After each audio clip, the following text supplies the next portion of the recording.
Criminology is a true crime podcast that may contain discussion about violent or disturbing topics. Listener discretion is advised.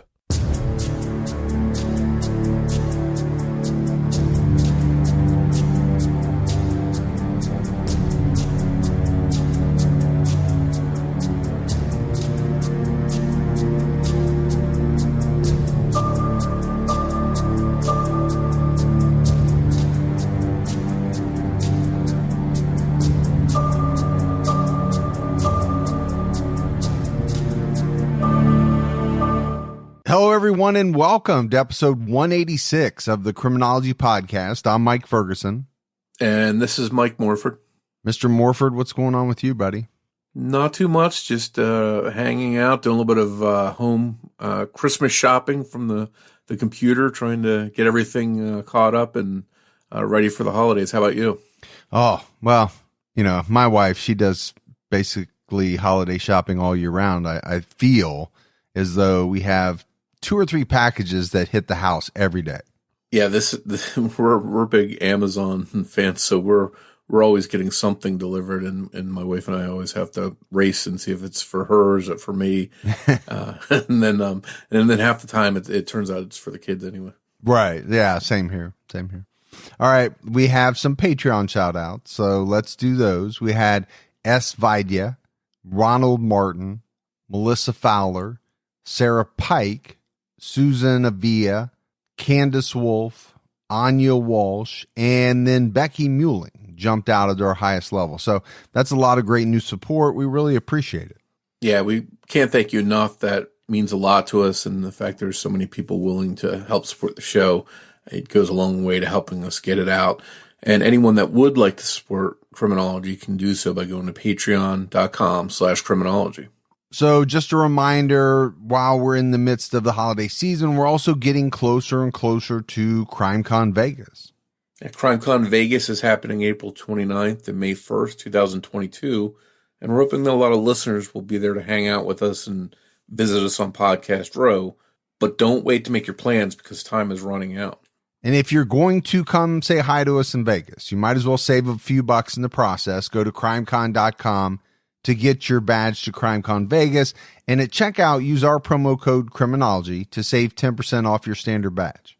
I just wanted to give everyone a quick shout out too that reached out and sent me some nice messages on social media telling me that they hoped I felt better after I was sick, after you had to carry out the end of that episode by yourself a couple episodes back. So just a big thank you and shout out to everyone that took the time to reach out. I appreciate it.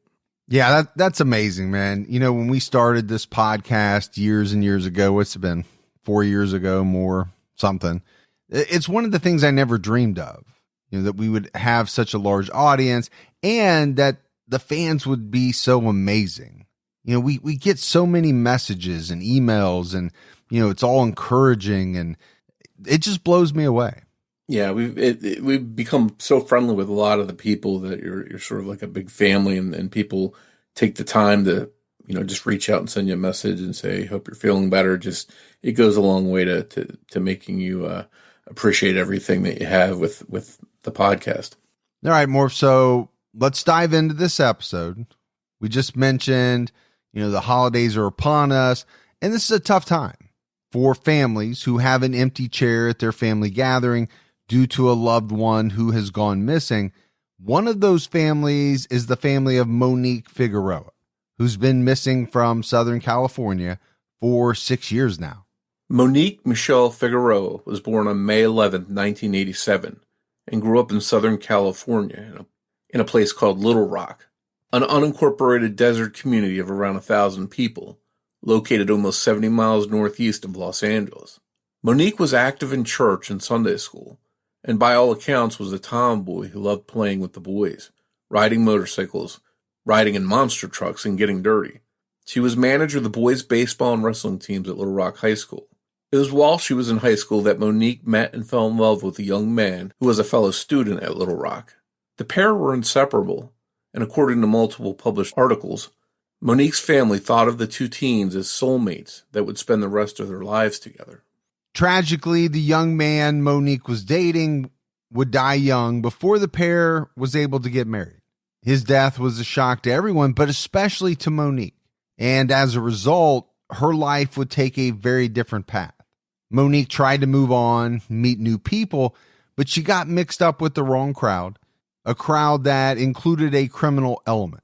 Monique had a short-term relationship with someone else that she wound up having a daughter with. That relationship was short-lived, and soon after her daughter was born, Monique started dating a young man named David McKell. Monique and her daughter lived with Monique's father, Jeff, on the 7200 block of East Avenue in Little Rock. At 4 a.m. on Tuesday, May 19th, 2015, 28-year-old Monique Figueroa drove away from home alone in her black 2004 Mercedes-Benz SUV. She was headed south to Los Angeles. Both of her parents got a text from Monique that read, "Had to leave, be home soon." Monique was never seen again. Monique had left her 2-year-old daughter in Jeff's care, and her daughter was anxious for her mom to come home, and it was very uncommon for Monique to stay away from her little girl. But Monique was going through a lot, and her parents were not initially overly concerned. They knew that Monique had been involved with drugs, both using and dealing them, methamphetamine for the most part, but she was also set to check into rehab to try to turn her life around.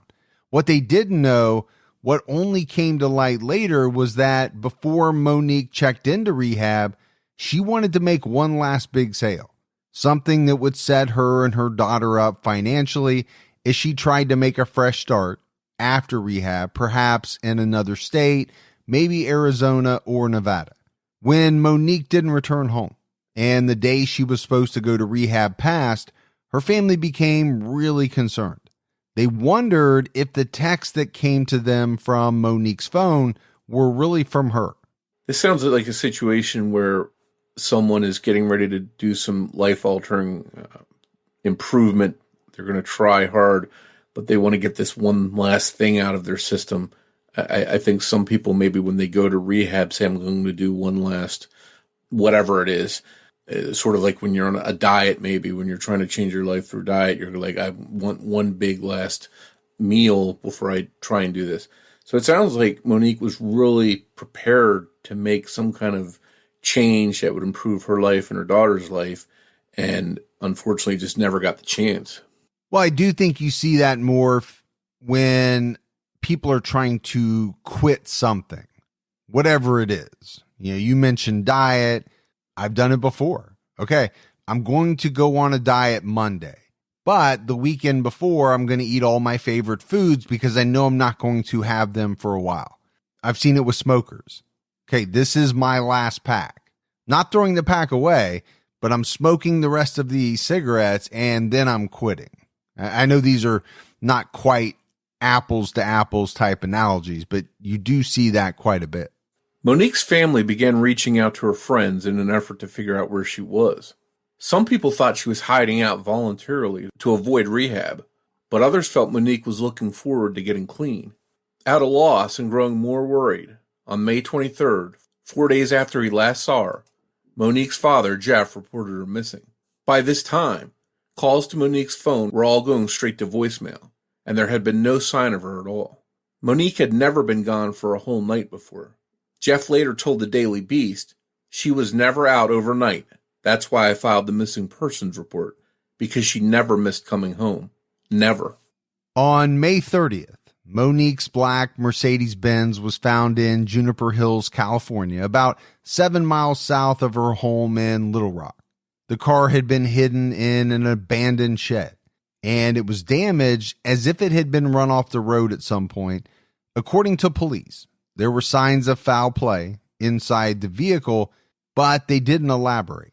There is a major discrepancy in the available reports about where the vehicle was found and what Jeff Figueroa says about the SUV. A 2015 Antelope Valley Times article reported that Jeff said his daughter's vehicle was discovered Saturday night by local residents who reported it to authorities after spotting the car sitting off the road in Juniper Hills. It was also reported that Jeff believed that somebody ran her car off the road before it was dumped in a field. This version the car being found in a field, is different from reports of it being found in an abandoned shed, which is the most repeated version of the recovery of Monique's vehicle. More recently, Jeff claims that the Mercedes-Benz sat for about a week and a half at a residence in Pear Blossom, California, just north of Juniper Hills and east of Little Rock, where there's a rundown house with a dilapidated wooden carport. This is the location that we hear about in all the reports. An abandoned shed is the three-sided carport of the abandoned property in Juniper Hills. It's unclear how Jeff knows how long the SUV was supposedly at that location, but from the report, it sounds like people that drove past the residence might have recalled seeing it.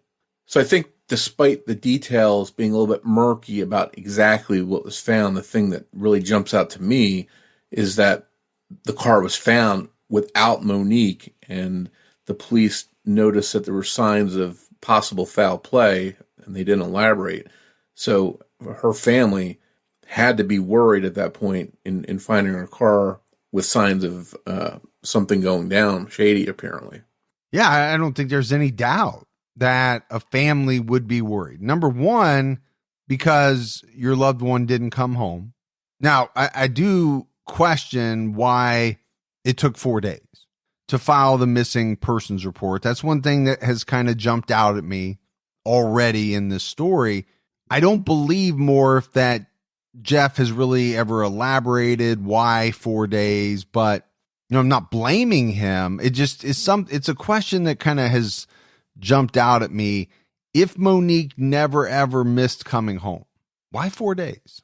But then to find her car and for there to be signs of foul play, you really have to be worried at that point. A citizen investigator going by the name of AV Watchman, who hosts the YouTube channel AV Watchman United We Stand, interviewed Jeff Figueroa at the location in May 2021.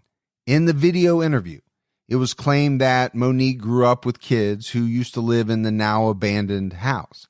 Also in this interview, Jeff claimed that the man who owned the abandoned property had been running water lines to a water tank across the road, and he had called a neighbor who had a tow truck and asked him to move it off the property to another location in Juniper Hills where Monique's car was actually found, less than 5 miles north of the abandoned home.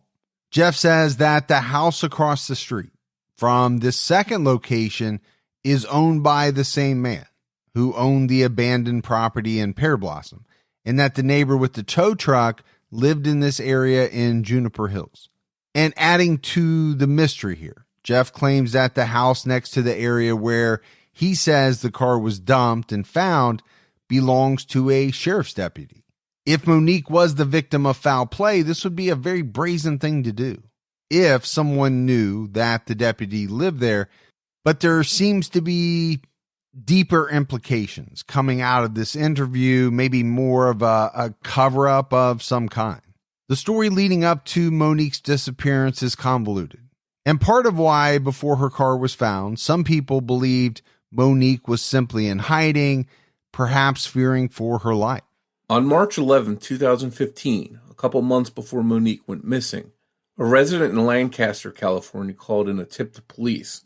They had spotted someone wanted for murder living in a tent in their neighbor's backyard. Deputies quickly responded and arrested David McKell, as well as Monique Figueroa, who had been sleeping in the tent in the backyard of a home that belonged to a relative of McKell's. The two were apparently living on the run since early February, because David McKell was alleged to have been involved in multiple murders. According to police, on February 2nd, McKell shot 18-year-old Troy Filanow in the throat and in the back in Palmdale, California, killing him. A female witness stated that Troy was standing outside when he and McKell got into an altercation, during which McKell pulled out a gun. Authorities found a pair of prescription eyeglasses at the scene and were able to recover DNA that matched McKell. Investigators also learned that McKell was involved in a robbery that turned into a double homicide on February 8th. 2 victims had been found shot to death in Montclair, California, execution style. Their hands had been bound with duct tape, and their eyes, noses, and mouth had been taped as well.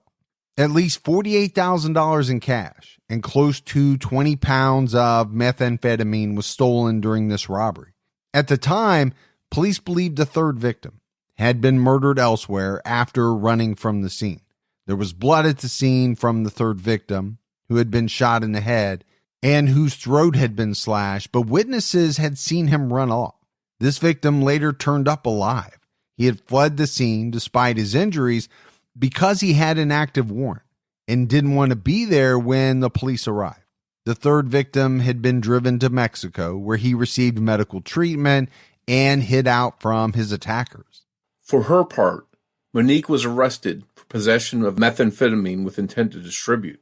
Mikkel was charged with 3 homicides, the 2 February 8th fatal robbery victims, and the death of Troy Filanow.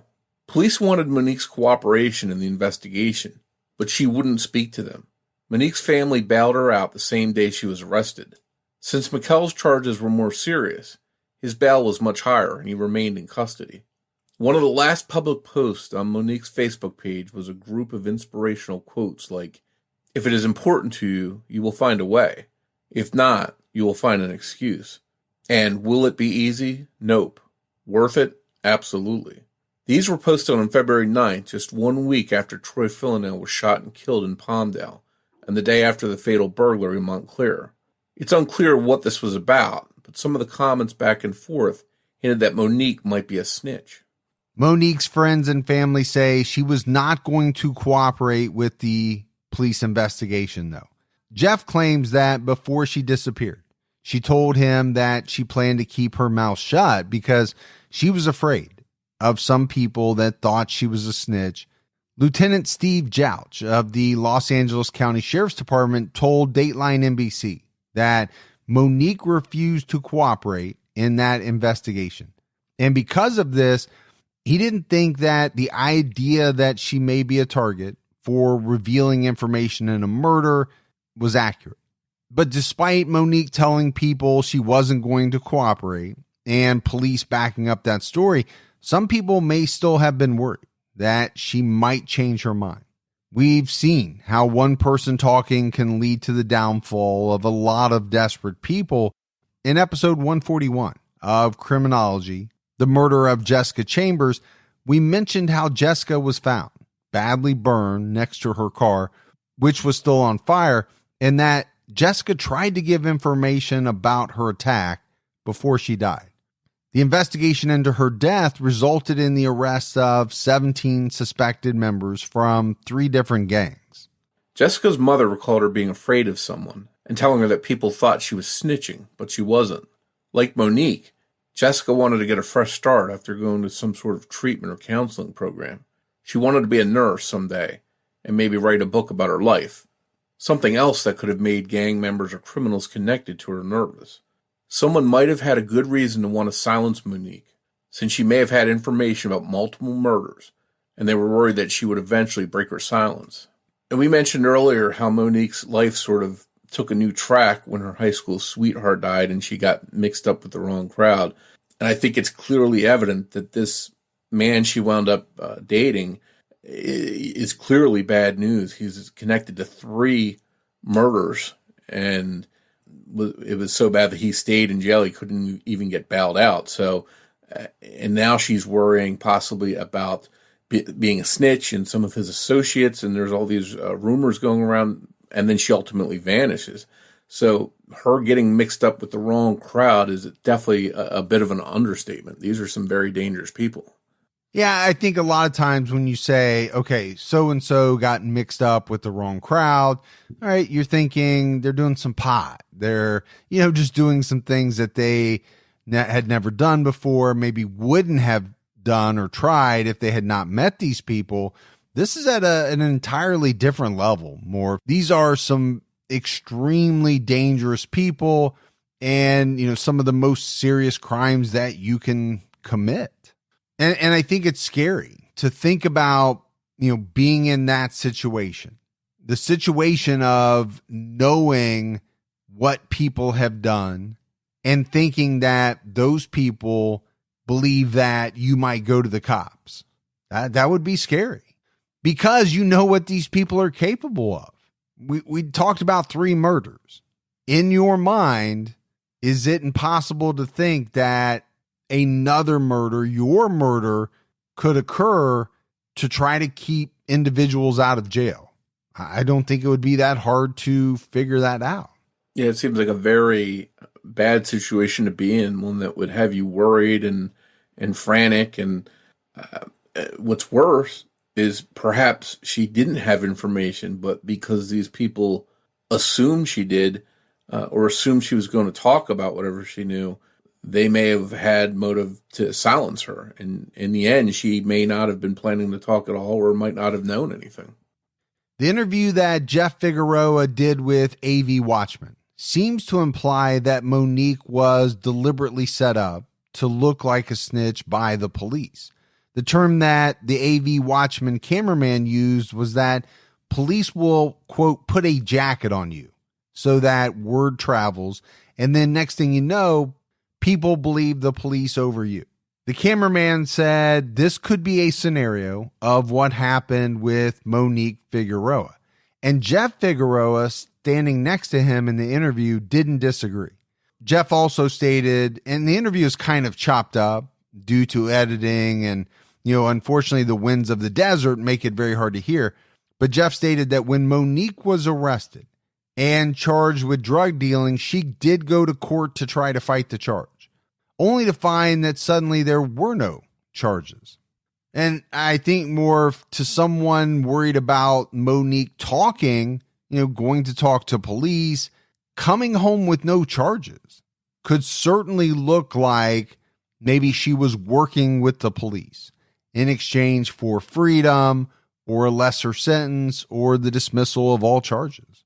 Yeah, usually, at least in a lot of the TV shows and movies that all of us watch, someone is caught up on one thing and the police lean on them and say, okay, well, if you want to get out of this, you're going to help us with this.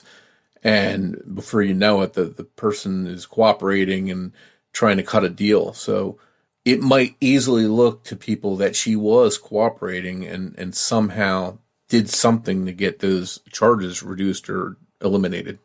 Yeah, no doubt about it. I think if you were, part of the bad element involved in everything that was going down, you would most likely be keeping a very close eye on what happened with Monique Figueroa. And if you found out all of a sudden that her charges were dismissed, completely dropped, okay, I think you would be worried at that point. If Monique really did have information about the murders that her boyfriend David McKell is thought to have committed, then who would have more motive than him to silence Monique? Could he have wanted Monique to disappear? It seems like even without Monique cooperating, investigators already had his DNA on eyeglasses at the crime scene. We don't know if McKell knew what evidence police had or that they had a witness. It's possible that he wasn't aware that police already had a strong case against him, even without Monique's cooperation. But LA County Detective Karen Shanka told the Daily Beast that when she made McKell aware that they were investigating Monique's case as a homicide, that he broke down crying. Detective Shanka said, "He genuinely loved her. I never seen anybody so hurt and so upset." So perhaps David McKell wasn't behind Monique's death. One thing is clear, is that if Monique did meet with foul play, it wasn't at David McKell's hands, as he was in jail the day she vanished.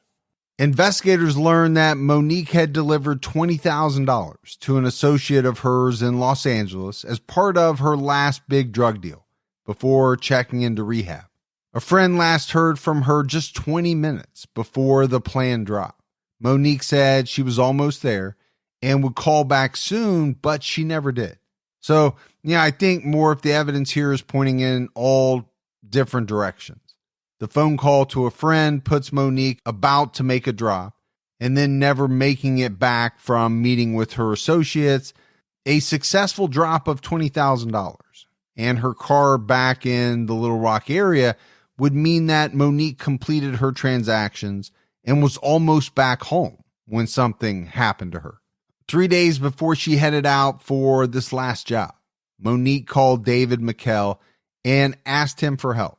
He told her to go to his fellow gang members from his gang AGK always going crazy for help. Monique's ties to drugs, both selling and using, and to gangs, meant that she had danger surrounding her at all sides.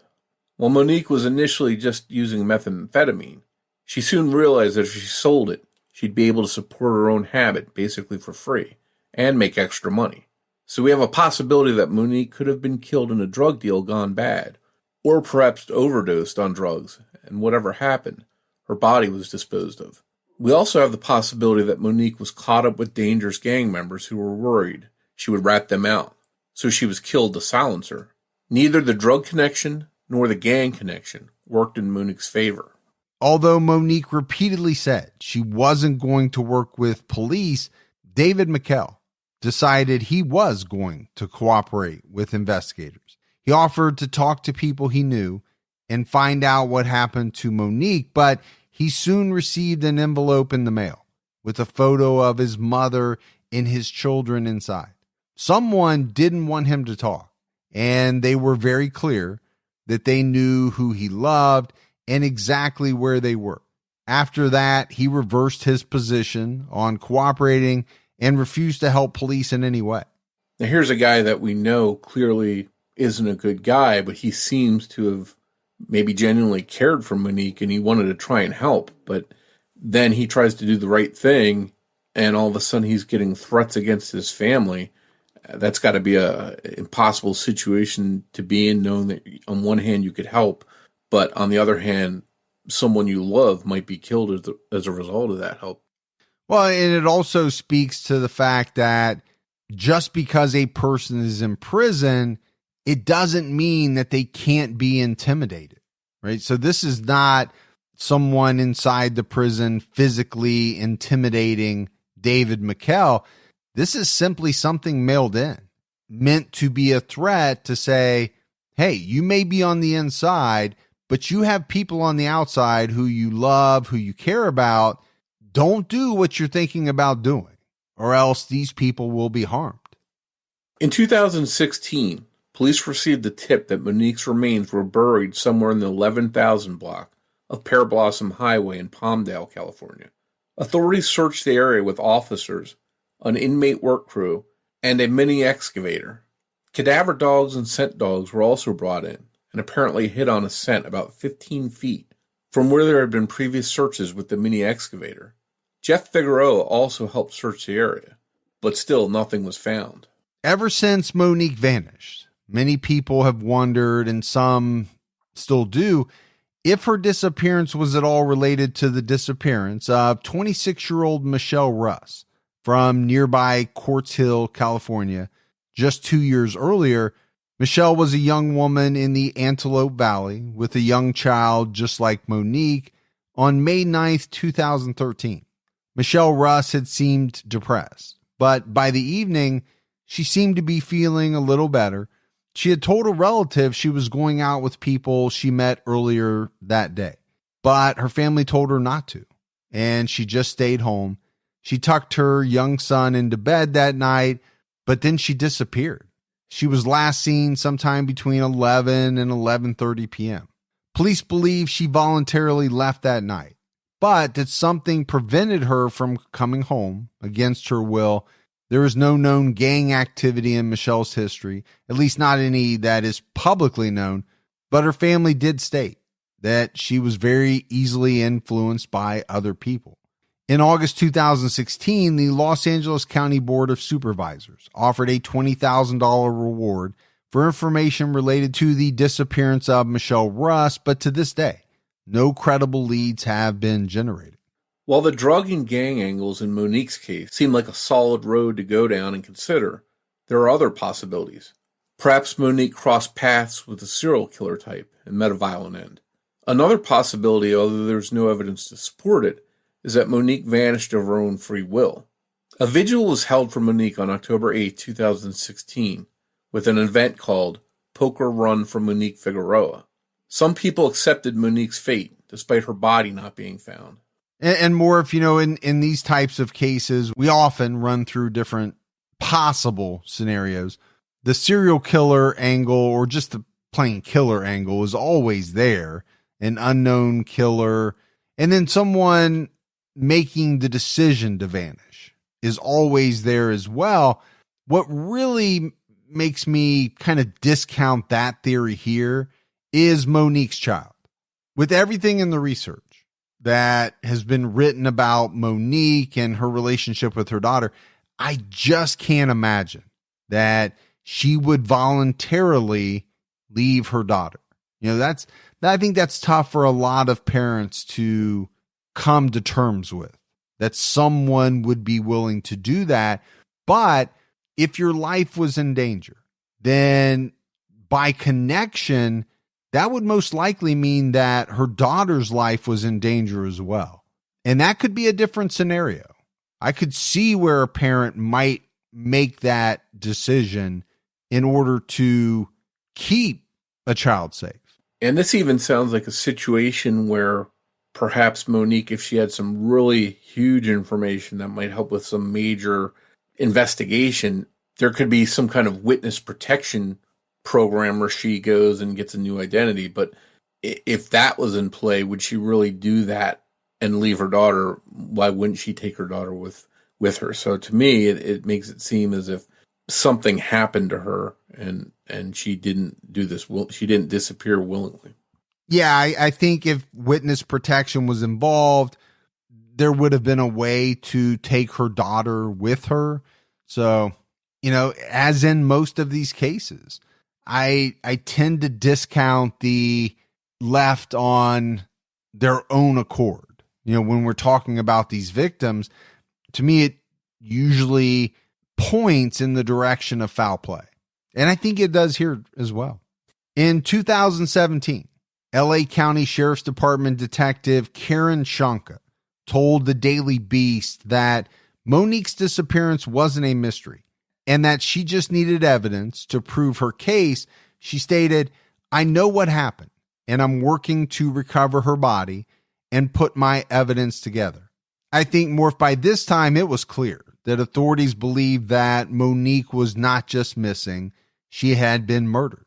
Detective Shanka also noted how difficult it is to get the people who live in the high desert to cooperate with authorities. In this case, there is a general distrust of law enforcement, a paranoia, and also a fear of retribution for those responsible for the disappearance of Monique.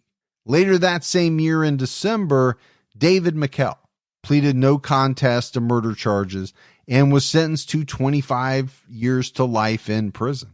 In November 2018, a 34-year-old man named Jesus Guzman was killed by authorities in Charleston View near the Nevada border.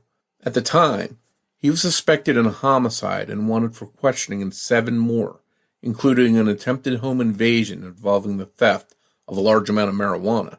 3 decomposing bodies were found on his rented property in the 30,900 block of 106th Street East in Little Rock, just 10 minutes south of Monique's home. Some people thought perhaps that one of the bodies might be Monique's, but none of them were, and the search for her remains continued. And Morf, this is something that never ceases to amaze me. I don't know why I continue to be struck by it, but every time that you and I research a case, we find out about all of these people, some connected with the case, some possibly not connected at all, but around the area where, let's say the victim is from, where the crime occurs. There just seems to be a lot of bad people, a lot of bad things going on. Obviously, we had David McKell, who pleaded guilty to multiple murders. Now we have this guy, Jesus Guzman, who killed what appears to be a number of people. I don't know if they ever figured out exactly what the number was, but some really bad people. Yeah, we're talking about a town of 1,000 people, so for all this stuff to be going on is pretty disturbing. And as far as Guzman, those bodies in his home, I'm getting pictures of the movie Sicario, where the agents raid the house and find a bunch of bodies covered up in the sheetrock in the walls. It just sounds very, very creepy. On August 3rd, 2020, another woman vanished not far from where Monique was last known to be. 27-year-old Gloria Huerta was last seen in the 14,700 block of East Avenue Q14 in Palmdale, just 12 miles from where Monique was last seen. Gloria's trailer, which was described as a 15 to 20 foot white trailer with no markings and a door towards the rear, was also missing. Many people in the area immediately thought of Monique when they heard about Gloria's disappearance. There was also a $20,000 reward for information in the disappearance of Gloria Huerta. Now, whether their disappearances are related or not, the number of missing women in the Antelope Valley and the number of $20,000 rewards for information in that area have led to no answers. And I think that's alarming. A lot of people consider that to be alarming. We talked about, not only do you have all of these missing women, you have quite a few bad individuals, gang members, drugs, a number of murders. There's a lot going on. And what is a relatively short amount of time? I'm picturing or visualizing an area where if my wife was out driving or my mom or whoever, I'd be a little bit nervous with them going out in this area with all this stuff going on with all these women. On September 1st, 2020, the $20,000 reward for information leading to arrest and convictions in Monique's disappearance was reinstated. The reward had expired in August after no leads had been generated, but the LA County Board of Supervisors voted unanimously to extend the time. Finding Monique's remains may be the equivalent of finding a needle in the haystack, as the area she's thought to have vanished from is surrounded by desert. If you watch horror movies, you've probably seen the landscape of Little Rock, California, which looks just like and is basically indistinguishable from the nearby areas in Juniper Hills, Lancaster, or Palmdale. All of these towns are connected by swaths of empty desert in between. Movies such as No Vacancy, House of a Thousand Corpses, The Devil's Rejects, and The Forever Purge have been filmed in these areas. So if you've seen any of those movies, you can get a sense of just what we're talking about here. We recently covered the McStay family murders and talked about how miraculous it was that anyone found bodies buried in the substantial nothingness of the desert in Victorville, California, just 40 miles east of Little Rock and Juniper Hills. While some of these desert towns may be an hour apart, the landscape doesn't really change all that much. It's like one giant desert filled with tumbleweeds. It's the kind of place where a body could be hidden with little, if any, chance of it ever being found. And Morf, this kind of makes me think of Breaking Bad. And I know Breaking Bad is shot in New Mexico, so we're talking about a difference between California and New Mexico. But anybody who has seen that show knows that, they go out into the desert. I mean, there's nothing there. Now, they're going out there to cook meth sometimes, but there's also bodies being buried, money being buried. These are places that I don't think anybody would stumble upon something just by happenstance. Yeah, I think we've all probably seen movies or shows where someone wants to meet out in the desert, and there's it's obviously for reasons of not wanting to be witnessed or wanting to steer clear of people that are going to know you're there. So usually it seems like it's a case where there's something shady going on. And if you wanted to hide a body, for example, that's probably a good place to try and do it. During our research into this episode, a body was found in the 14,900 block of Mesa Linda Avenue in Victorville, about 35 miles east of the abandoned Juniper Hills location that Monique's car was said to have been found in the old carport. On November 18, 2021, this was confirmed to be the body of 34-year-old Vanessa Vidal from Pico Rivera. For reference, Pico Rivera is about an hour and 45 minutes south of Juniper Hills and about 20 minutes away from Los Angeles.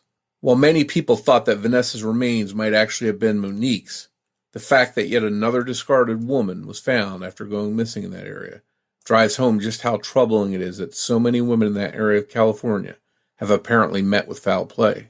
Even before Vanessa Vidal's remains were located, on October 1st, 2019, skeletal remains were found in Lancaster, which came as a shock to residents there because just the day before, on September 30th, more remains were found 5 miles away.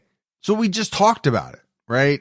Some of these places, very desert-like, just like in the movies and TV shows, places where bodies might be buried to try to be hidden, but remains are found.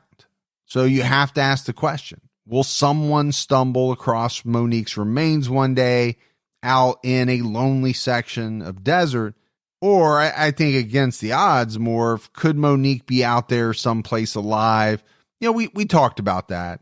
It's possible. You can't say that it's impossible until something definitive comes along. You know, remains are found. They're identified to be her. Until that day, you can't say for sure that she's not out there alive. Now, just like I said before, if I have to lean in one direction or another, I would lean in the direction that Monique Figueroa is deceased and that she met with foul play.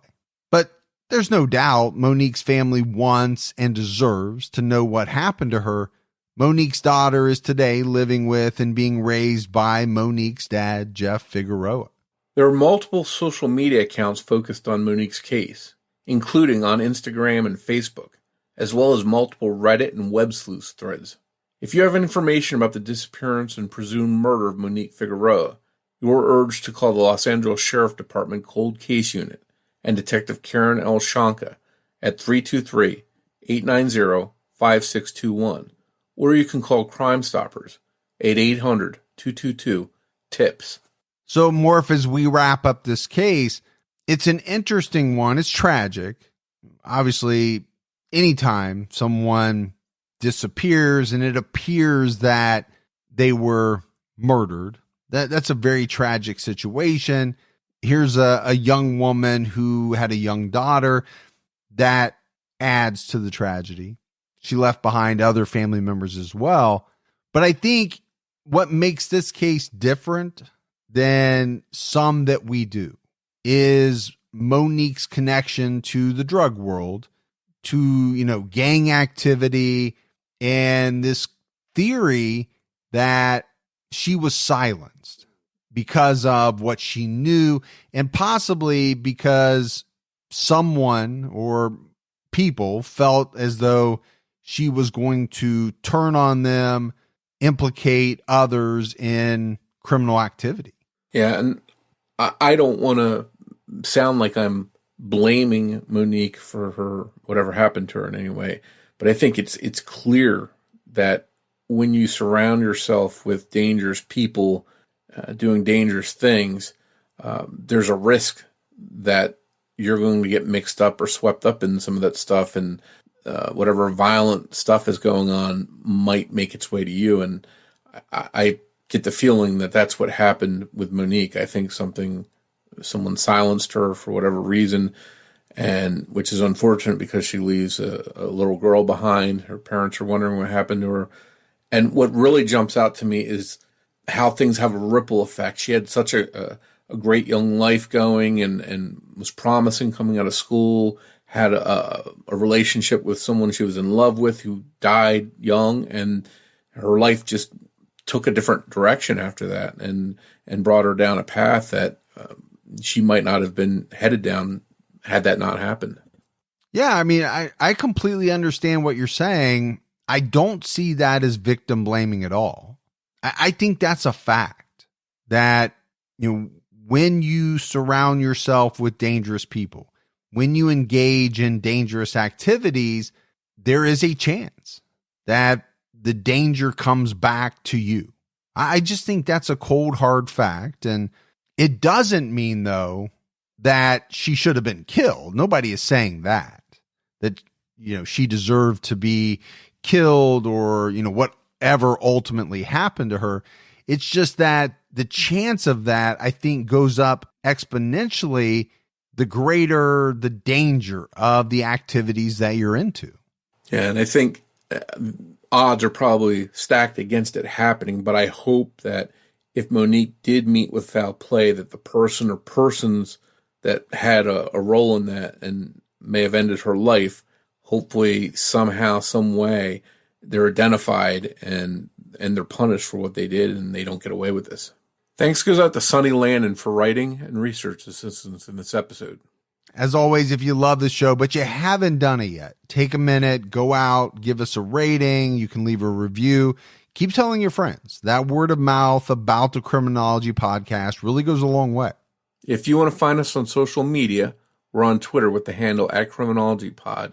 You can also find us on Facebook by searching for Criminology Podcast or by joining our Facebook discussion group, Criminology Podcast Discussion and Fans. So Morf, that is it for our episode on Monique Figueroa, but we'll be back with everyone next Saturday night with a brand new episode of Criminology. So until then, for Mike and Morf, we'll talk to you next week. Take care, everyone.